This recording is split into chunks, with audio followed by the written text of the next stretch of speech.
एक गांव में एक लोहार रहा करता था। वो बहुत मेहनती था। दिन रात जलती भट्टी के सामने बैठकर काम किया करता था, जिसकी वजह से उसके घर में कभी पैसों की कमी नहीं आती थी। लेकिन उसका एक लौता बेटा था जो उसके कमाए हुए पैसों को पानी की तरह खर्च किया करता था। ये बात लोहार को बहुत बुरी लगती थी, लेकिन वो करे भी तो क्या करे। वो उसका एक लौता बेटा था, वो उसे डायरेक्ट मना भी नहीं कर सकता था। लेकिन एक दिन लोहार ने अपने बेटे को सबक सिखाने के बारे में सोचा। वो अपने बेटे को पास बुलाता है और कहता है कि बेटा, आज के बाद तुम्हें मुझे हर रोज 10 रुपए कमा कर देना होंगे, और अगर तुम ऐसा नहीं कर पाओगे तो तुम्हें शाम का खाना नहीं मिलेगा। पिता की ये बात सुनने के बाद लड़का बहुत ज्यादा परेशान हो जाता है और वो काम की तलाश में निकल जाता है।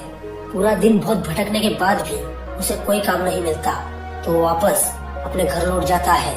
लेकिन जैसे ही शाम होती है, उसे अपने पिता की कही हुई वो बात याद आती है। तो लड़का अपनी माँ के पास जाता है और अपनी माँ से 10 रुपए लेकर अपने पिता को दे देता है। वो लोहार उन 10 रुपए को लेकर जलती आग की भट्टी में फेंक देता है।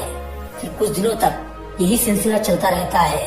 वो लड़का रोज अपनी माँ से 10 रुपए लेकर आता है और अपने पिता को दे देता है, और उसके पिता उन पैसों को जलती आग की भट्टी में डाल देता है। लेकिन एक दिन उसकी माँ उस लड़के को पैसे देने से मना कर देती है कि बेटा, रोज रोज तुम पैसों का क्या करते हो, और रोज रोज मैं तुम्हारे लिए पैसे कहाँ से लाऊं?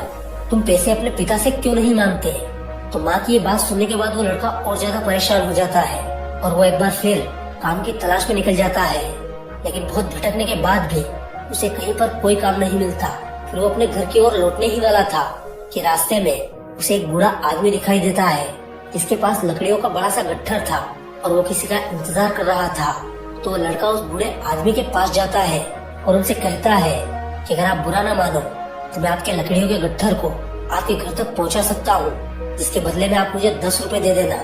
लड़के की ये बात सुनने के बाद वो बूढ़ा आदमी मान जाता है।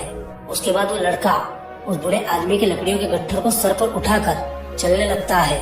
लकड़ियों के गट्ठर में बहुत ज्यादा वजन होता है और वो लड़का इतना वजन जिंदगी में पहली बार उठा रहा होता है, इसके कारण वो पसीना पसीना हो जाता है और दर्द के मारे वो बहुत ज्यादा थक जाता है। लेकिन जैसे तैसे वो लड़का उस लकड़ियों के गट्ठर को उस आदमी के घर तक पहुंचा देता है और उनसे 10 रुपए लेकर सीधा अपने पिता के पास जाता है और अपने पिता को वो पैसे दे देता है। वो लोहार हर दिन की तरह उन पैसों को लेकर जलती आग की भट्टी में फेंकने ही वाला था कि वो लड़का अपने पिता का हाथ पकड़ लेता है और कहता है कि पिताजी, शायद आपको पता नहीं ये पैसे कितनी मेहनत से आए हैं और आप इन्हें आग में फेंक रहे हैं। तो वो लोहार कहता है कि बेटा, यही बात तो मैं तुम्हें कब से समझाना चाहता हूँ कि मैं जो दिन रात इस जलती आग की भट्टी के सामने बैठकर मेहनत करता हूँ, मेरी इस मेहनत की कमाई को तुम पानी की तरह क्यों खर्च कर रहे हो? तुम्हें कब समझ आएगा कि पैसा बहुत कीमती होता है, पैसे को कमाने के लिए बहुत मेहनत करना पड़ती है। ये बात सुनकर उस लड़के को सारी बात समझ आ जाती है और वो लड़का उसी दिन से अपने पिता के साथ मिलजुल कर काम करने लग जाता है। दोस्तों, इस छोटी सी कहानी के माध्यम से मैं बस आपको यह बताना चाहता हूँ कि आप अपने माता पिता की कमाई को फिजूल कहीं पर खर्च ना करें। जहाँ हो सकता है बस वहीं लगाएं, बाकी फिजूल कहीं पर भी 1 रुपया खर्च ना करें, क्योंकि दोस्तों पैसा बहुत कीमती होता है और इसे बड़ी मेहनत से कमाया जाता है।